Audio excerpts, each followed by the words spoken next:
All right. I think we're live, but it might take a little while for it to sync up. So, cheers. Cheers. Woo! Our tea time. Tea time. Fireside chat. Mm-hmm. Let's see. Yes. All right. It's totally working. Amazing. All right. Hello, guys. Hi, everyone. Good morning, good afternoon, good evening, good day. That whole thing. The whole. Yeah. So it's kind of cool with the fireplace. Yeah. What did I say? I said we're gonna have a fire next time. You were right. And we have a fire. I know. I'm not gonna lie. I kind of doubted my own words. I was like, well, it's ambitious. Maybe we can make it work. We'll see. Yeah. But here we are with a working fire. So I don't know how many of you know this, but you have to get your fireplace inspected. A lot of it's certainly advisable. It's advisable, and so we were sort of. We just moved into this place, and so this hadn't been used for 5 years or more. So it was definitely a toss-up. So someone came in, checked it out, and that whole deal. Yeah. But it's been working nicely. We have it going, and then magically, as we lit the fire, it started to snow. Yeah. So I was like, oh wow, this is winter. Yeah, that was cool. A little different than Hong Kong. I know. In terms of weather. Yeah. Well, it's tropical there, so yeah, exactly. You can expect sunny most of the time. I was excited to come back to the U.S. and have a real winter, so I'm getting a real winter, and it's really accumulating out there. It really is, yeah. And we looked at it. It was like the corn. What did you call it? Corn snow. Oh yeah, it's sort of corn snow, which if you're a skier, a little bit thicker. Not great for skiing, but it gets too crunchy. It's aesthetically, it's lovely. It is. It's beautiful. So what tea are you drinking? All right, so today I'm having at least a turmeric ginger. Yeah. Which I'm totally in love with. I drink this now very regularly. It's funny, I like both of those things, but separately. I'm not a huge fan of it together, and I really try hard to like it. I'm going to try again. You don't need to try that hard. I'll happily monopolize our supplies. I really like the one I'm having right now. It's my favorite. It's the celestial seasoning. Yes. The Bengal spice. It's good. It's really good. I just love it. A, it's a little sweet for my liking, and B, if anyone watching knows how they sweeten the celestial seasoning. Let us know. Let me know, because it's not on the package, and I'm pretty I like to know. Yeah, I know. If something's sweet, I like to know why it's sweet. Well, think about it. Cinnamon is very sweet. It's inherently sweet, right? And it's not, and that's a natural flavoring, because on the package it just says natural flavoring. True. And there's a lot of spices and stuff in there. But what is the natural? That's all I don't know. Yeah, it's a mystery. Anyway. If anyone out there knows and it cares to solve it for us, we will be eternally grateful. I guess drink this tea in moderation. All right, but that's not why we're here today, and that's not why you're watching. So. We wanted to talk a little bit more about communication styles, and as you may have noticed, we had our video lesson from this past week on the 6 different types of common communication styles. And it's important to really, understand the way you're communicating so that you can modulate it, you can adjust it, you can figure out the best way of speaking to someone to get, the outcome that you want. Mm-hmm.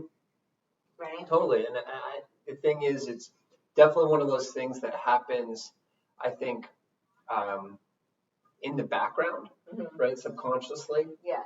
So if you're not thinking about your communication style, you're probably still adopting a style automatically, just because as you grow up and sort of mature and become a social adult, you will instinctually sort of adopt certain styles in certain contexts, right? So a classic one, if you're going into an interview, you're probably trying to keep your posture upright, and you're talking in for guys that make eye contact. Both men and women, you typically are speaking in a little bit of a deeper voice.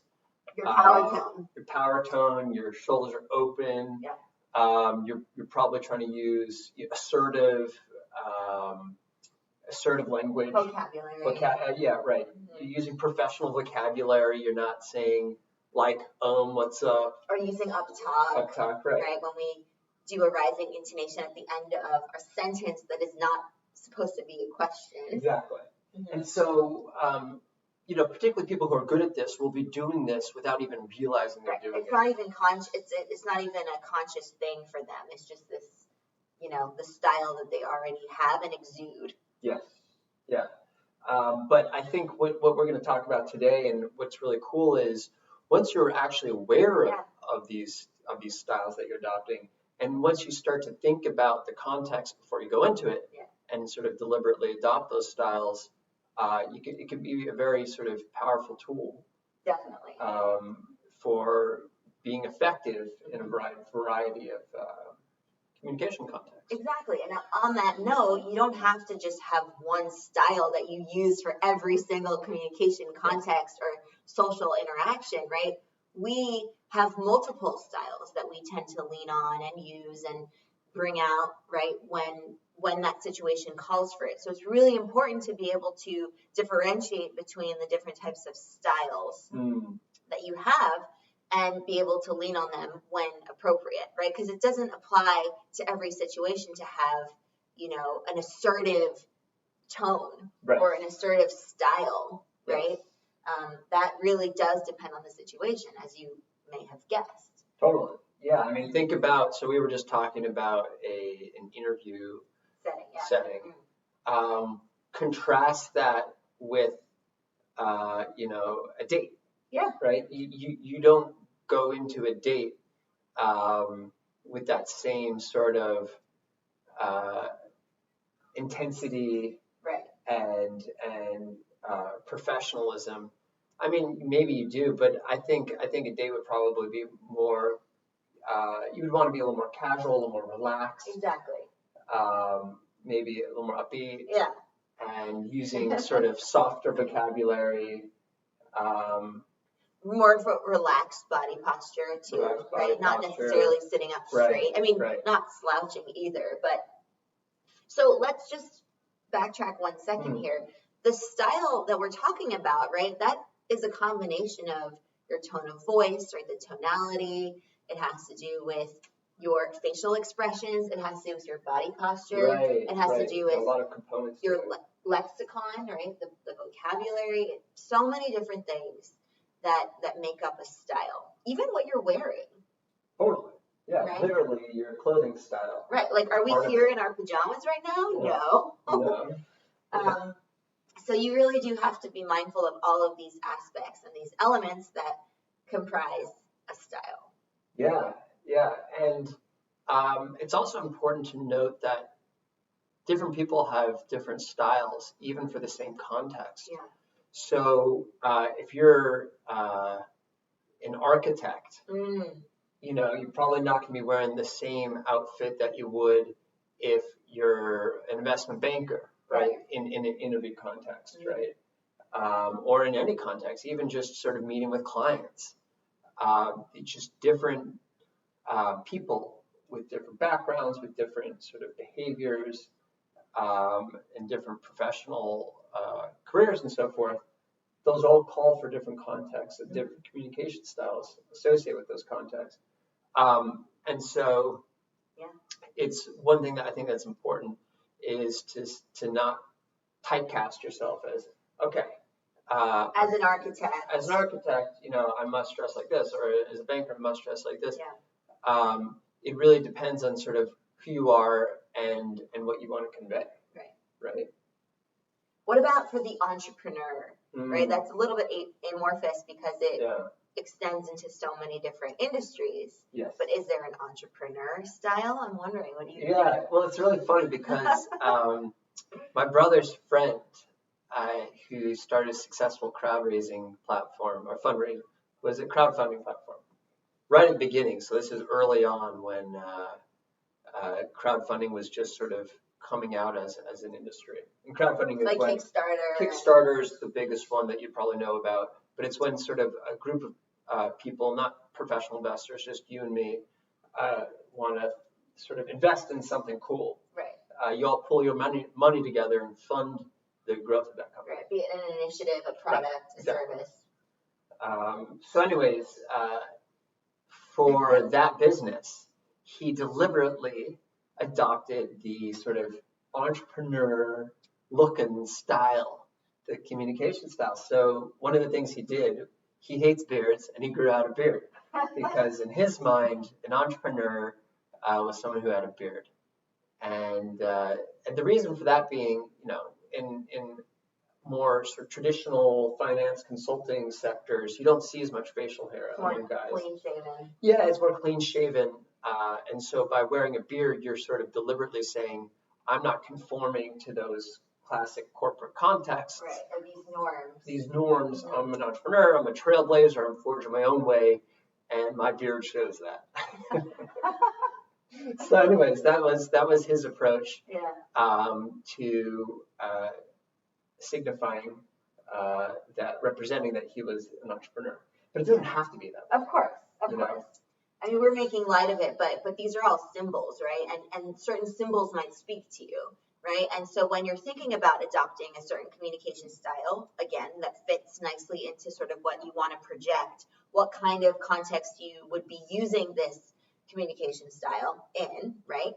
It's really important to sort of allow yourself to be drawn to those symbols and then, add them into your vocabulary, add them into the way you dress, the way you speak, even, the subtleties of your facial expressions. Do you furrow your eyebrows a lot? Right. Do you smile a lot? So you have to start picking up on sort of what you already do so that you can then tweak it here and there. Yeah, it makes a lot of sense. And one of the things I like about this conversation, and I think what we're getting at with your communication style, is it has a lot to do with your authentic self. Yes. Right? And so I think a good place to start when determining your communication style is to sort of just spend a little time thinking about who you are. Right. And how you think of your public persona or your persona in whatever context that is. And so instead of saying, okay, I'm going to look at a few examples of what people do in this, before you go there, I think it's really important to first think about, in that context, what makes me most comfortable. Yeah. Right? And so going back to your question about an entrepreneur, well, we're entrepreneurs, and I think about, okay, so for me, what's most comfortable? And what kind of language do I use? And I actually try and avoid using fancy language. I like to try and use the most clear vocabulary I can. Right? Whereas... And you have a huge vocabulary, so you could use it if you wanted, but... Growing. But the point is simply, I consciously, particularly as an entrepreneur, when you're talking about concepts that people might not be familiar with, when being an entrepreneur, I think so much of it is being able to communicate your ideas. Yeah. And these are typically ideas that people aren't familiar with. Right. The most important thing is clarity of language. Yeah. And so as an entrepreneur, I really try and use as clear language as possible. Yeah. Whereas, in other contexts, I might, I don't know, in an academic context, when I'm trying to sort of demonstrate that I have real pedagogical foundation, or is that right word? Yeah. But in any event, a real institutional sort of understanding of this, I might use sort of more highfalutin language just to sort of convey that. Right. Which is a different communication style for a different context. Exactly. So if you're aware of it, you'll be able to pull it out in the right setting, right? So Greg was able to differentiate between when he's talking to somebody who might be asking about the entrepreneurial journey that he's on, as opposed to a more academic, erudite kind of situation. Yep.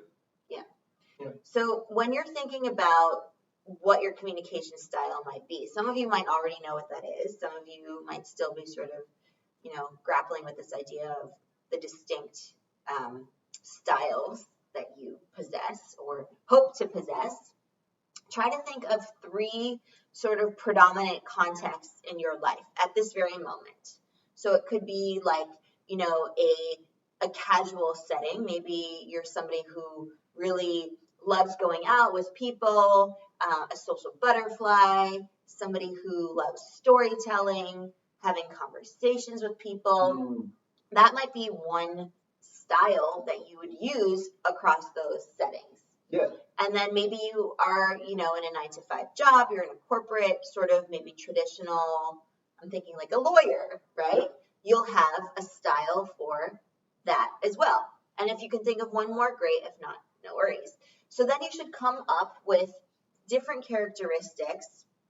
Try not to have there be any overlap between your casual social butterfly self and your lawyer self. Let's just call it that. Give it your own labels. But sit down, maybe, I don't know, light some candles, put some music on, do some yoga, whatever. That's very lawyerly. Whatever you can do to get you sort of into a pensive, contemplative mode. Right? That's different for everyone, obviously. And then come up with first what you want to convey with your social butterfly self. It could be anything from writing down adjectives to, I saw somebody do that facial expression, in Game of Thrones. That was really cool. I want to see if I can do that.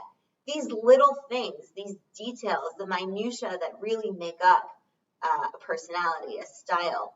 And do that. List them out. You can draw them out. Do that for each of the styles that you want to sort of, work on.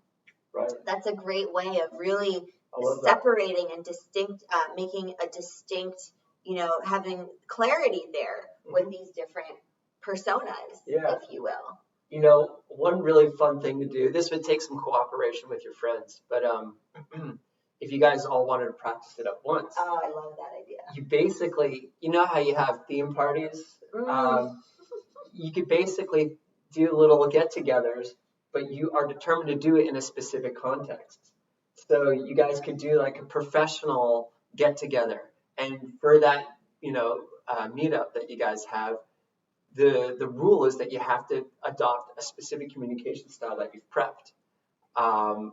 And then you do a different get-together with a different context. Right? And maybe even change the settings. But I think these exercises can be really powerful, even if they're over the top. And you were saying this, try not to have overlap. In reality, you probably do have some overlap between different styles. But I think for the point of the exercise, try and make them as distinct as possible, just so that you can get attuned to the nuances of the different styles, right? And you can feel how the sort of differences change the way that you project your identity. Exactly. I love it. Really testing it out and having that sensory experience too. And a lot of times the way we're aware of what we do is not because we sit in front of the mirror and, no, not necessarily. But when we interact with people, we get feedback from others and it sends, a signal to us if we're paying attention that, okay, well, maybe I'm being too loud in this scenario. Maybe I'm too soft-spoken. Maybe I'm, being pessimistic or whatever it might be, but it's really based on the feedback that we get from others. So trying it out is a really good idea. Totally. Right? And you can film it too. I was just about to say that. Yes. Very good. I will say, having, been a little more in front of, prior to our learning ventures, I'd really never been behind a camera or in front of a camera. I'm not sure. In front of a camera. Yeah. Well, behind the camera would be production. Okay. Well, I haven't done either, but being in front of a camera has been pretty eye-opening in terms of how I convey myself to you guys, and my body language and so forth. I noticed, by the way, that I slouch too much. I should probably be sitting up more, right? And these are things you don't notice until you film yourself. And so, filming as a part of this exercise, I definitely think would be beneficial. It's so helpful. I mean, I would do a lot of this work with my students, and with communication and language learning and that kind of thing. And just seeing what you do is really powerful so that you can, keep doing what you want to do, or you modulate and you change it and you are prepared to say, okay, well, I'm not crazy about how that looked, but let me try this instead. Funny story. Well, not that funny, but why did I go with that? No, it's not that funny. It's just a little story. Just when I was dancing, the dress rehearsal was always performed. So if you don't know this, she was a very talented ballerina. Ballerina is really only reserved for professional. Oh, okay. Yeah, you'd say ballet dancer. Ballet dancer. That's the correct terminology. Yeah, I was obsessed with it. I did it for, I think, 19 years.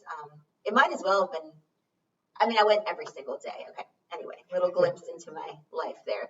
But the dress rehearsal was always recorded, filmed, and then we would watch it the day before the performance, or I guess it wasn't the dress rehearsal because the dress rehearsal happens right before the performance. So it was one of the earlier rehearsals that would be recorded. And before the dress rehearsal, which is where you get all dressed up in costume and makeup and everything as if it were the actual performance, we would watch the video of us in the different dances that we were in. And we were instructed to pay attention to, you know, how our arms were, or if we were smiling, if, you know, what the whole scenario was.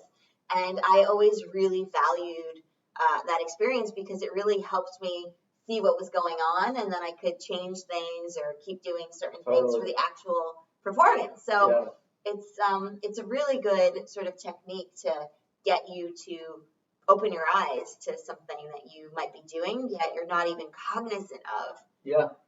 Yeah, and you know, I've been sort of mulling around in my head a few different concepts and trying to bring them together because when I was talking about sort of how I portray myself differently in different contexts. We all do. That's the beauty of it. We're supposed to. But the more I think about it, the more I realize, like, I actually strive to keep for uniformity across contexts. I know, I'm the same way. For me, that's almost my ultimate goal, right? aspiration, right? Because true authenticity, I always seek to be as authentic as possible in any context. And true authenticity is sort of being yourself in every context. And so I think to the extent that that you maintain that consistency across contexts shows your confidence, right? It shows your ability. You know what it really shows? I think it shows you know who you are. Right. And once you really know who you are, you're confident in any context. You don't have to necessarily adopt and change. But saying all that, I had a thought, which is public speaking. Yeah. So an introvert in particular, and I'm more of an introvert than an extrovert, giving Didn't you do public personality and it showed 50-50? Yeah, I think we both got we're sort of right in the middle. Yeah. Right in the middle. But I personally feel like I'm a little more, I used to be, I think, a little more extroverted, and I think I've trended a little more introverted. It can change as you get older. Yeah. What's interesting, though, is I feel like a different person in a public setting, like a presentation, than I do when you're just privately, right? And I think that's okay. And I think it's okay then in a public setting when I'm giving a speech or so forth to project a slightly different version of me. Right. Because I feel a different version of me. So it's still authentic. Even though it's different, it's still authentic. So I love that you sort of shared that with us because I definitely feel very similarly in that, you know, when you're authentic, you want that to resonate across multiple scenarios. So in a meeting, you're going to be very similar to how you are, you know, with your partner, with your friends, whatever context, and with whomever you're interacting with. But what's really important to note here is that it is okay, and it's expected, I think, to slightly modulate, slightly change the way you might, you know, pause in certain areas for, let's say, a public speaking engagement, or the way you might, you know, be dressed, or the way you might express certain things, your facial expressions, your body language, right? You can slightly change those things to fit into the different styles that you have, but all of those styles can still be your authentic self and your authentic expression. So they're not like that far removed from that core authenticity. Totally. Yeah, I love that. So maybe the ultimate exercise is to figure out what that core, what are the few principles that you think transcend context, right? What are the aspects of you that transcend context? And really solidifying those.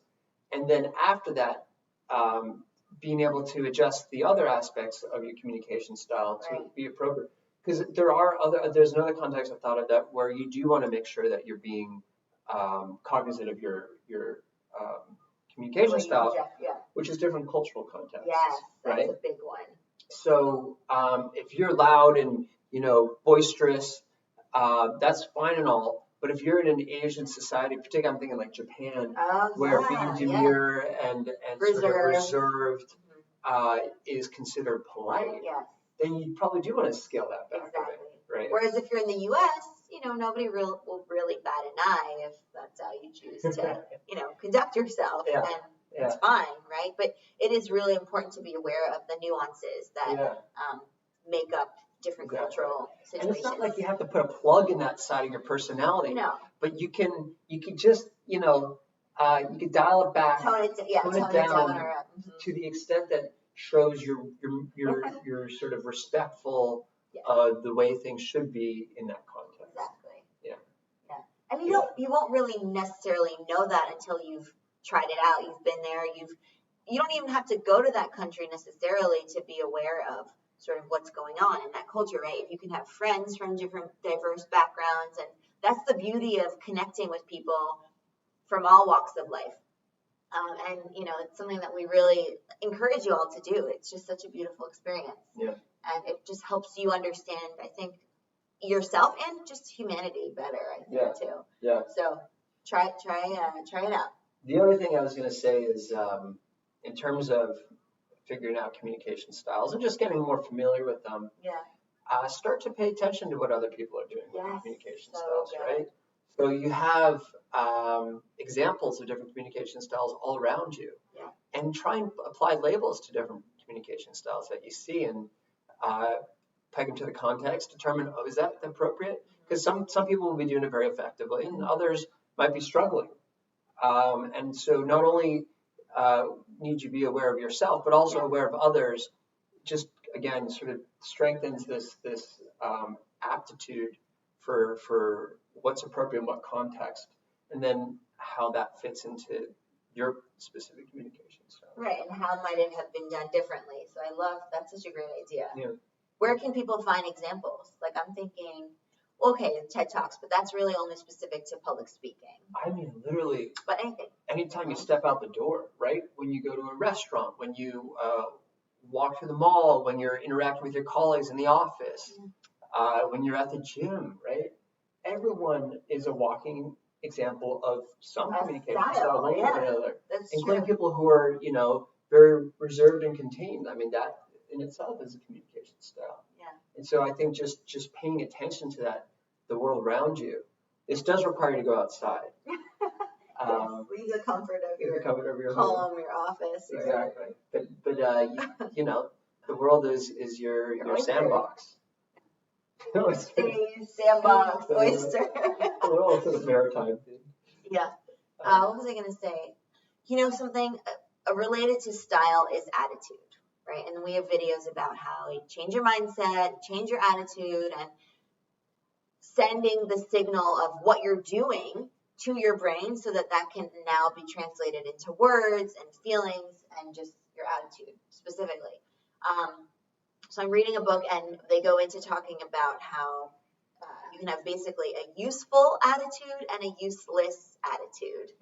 And so with the useless attitude comes, the pessimistic sort of behavior, outlook, talk, negative sort of like body language, meaning, sort of like, so closed body language, like crossing your arms, hunching over, like looking down, these kinds of things. Right. And then having a useful attitude, and that's obviously the opposite, right? The open heart, like the, open stance, that's what we call it, open body language, where you're revealing your heart, you're metaphorically, but also, figuratively, literally too, if, that's what you do as well, to, friends and family and your spouse, your partner, right? You're embracing you're welcoming. Right. So not to go off on a tangent, but basically the idea here is that be mindful of the attitude that you're adopting. And if it feels in any way useless, then switch it over to a useful attitude. And you'll notice that everything will change. Your outlook, the way you're looking out the window, the way you're interacting with people. And they will notice that too, and in turn start interacting with you in a better way. I love it. Yeah. So. Yeah, well, we should probably be mindful of time. Yes. Because we are coming up on the on the 30-minute mark. Wow, it goes by so fast. I know. It really does. But yeah, I think we covered a lot of sort of what it means to have your communication style and to be aware of it. Definitely. And for me, I think that the most important thing is demonstrating authenticity in whatever context, and understanding what it means to be authentic. Right. Will, I think, aid you in establishing your communication style or styles. Definitely. Yeah. And if you haven't checked out the lesson already on the 6 common communication styles, definitely check it out so that can help you, help guide you. And I mentioned it in the lesson, but we have multiple styles that we lean on. And it's just being aware of maybe trying to lean more so on the more positive ones as opposed to the negative ones. And be on the lookout for a new lesson coming out. It's on assertive communication. So I think that'll be exciting. Looking forward to that. Yeah. Well, thanks so much, guys. I would love to hear if you guys have any feedback on the upgraded setting. Yeah, we're using a new camera. We got some lights, and so hopefully the quality is higher. We were getting really fed up with the pixelation we saw in some of our earlier lives. So hopefully it's higher. I'd love to hear your feedback. And as always, thanks for joining. Thanks for tuning in, whether you're live or not. If you're not live, consider tuning in next time. It's going to be probably same time. Same time? Same time. Aren't we? Oh, because we'll be, okay. Yeah, we'll be there. We'll make it work. So we'll make it work. We'll be around on Saturday at 10:30 a.m. Eastern Standard Time. And you'll notice with the thumbnail, it goes up the day before. Cool.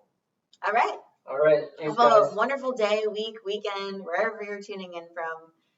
And thank you for joining us, and happy exploring. All right.